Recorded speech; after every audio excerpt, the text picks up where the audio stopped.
విద్యుత్ రంగంలో ఉత్తమ సేవలందించిన వారికిచ్చే లైన్ మ్యాన్ దివస్ జాతీయ స్థాయి అవార్డుతో పాటు హై పర్ఫార్మింగ్ అవార్డు దక్కించుకున్నారు అల్లూరు సీతారామరాజు జిల్లా డివిజన్ కేంద్రం చింతూరు లైన్ ఇన్స్పెక్టర్ గణేష్.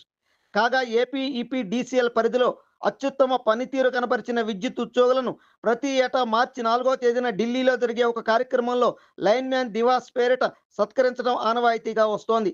ఈ క్రమంలో విశాఖ సర్కిల్ నుండి చింతూరు లైన్ ఇన్స్పెక్టర్ గణేష్కి ఈ అవార్డ్స్ దక్కాయి. వరదల సమయంలో ఆయన చేసిన సేవలతో పాటు 22 సంవత్సరాల సర్వీసులో చేసిన విధులకు గుర్తింపుగా ఈ అవార్డ్స్కి ఎంపికయ్యారు. ఈ మేరకు మంగళవారం ఢిల్లీలో జరిగిన కార్యక్రమంలో గణేష్ ఈ అవార్డ్స్ అందుకున్నారు. ఇలా ఉంటే ఉమ్మడి రాష్ట్రంలో 2003లో జూనియర్ లైన్ మ్యాన్గా, ఇప్పటి తెలంగాణ చెర్లలో తొలి పోస్టింగ్ పొందిన గణేష్ ఆ తర్వాత అసిస్టెంట్ లైన్ మ్యాన్గా 2008 నుంచి 2 ఏళ్ల పాటు చింతూరు మండలంలో పనిచేశారు. అనంతరం 2010లో లైన్ మ్యాన్గా ప్రమోషన్తో కూనవరం మండలంలో పనిచేశారు. అటు పిమ్మట రాష్ట్ర విభజన అనంతరం 2018లో లైన్ ఇన్స్పెక్టర్గా పదోన్నతి పొందిన గణేష్ కొంతకాలం నెల్లిపాక మండలంలో పనిచేసి ప్రస్తుతం డివిజన్ కేంద్రం చింతూరులో విధులు నిర్వర్తిస్తున్నారు. కాగా అవార్డ్స్ దక్కించుకున్న గణేష్ని విద్యుత్ శాఖ ఉన్నతాధికారులు, తోటి సిబ్బంది అభినందించారు.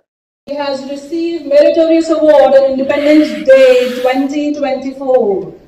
He has actively participated in flood-affected areas and contributed to break down the maintenance of uninterrupted power supply and has provided better customer service.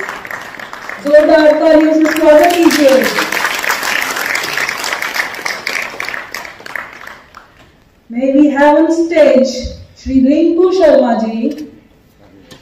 From BRPL, may we have CEO and MD BRPL on stage, please.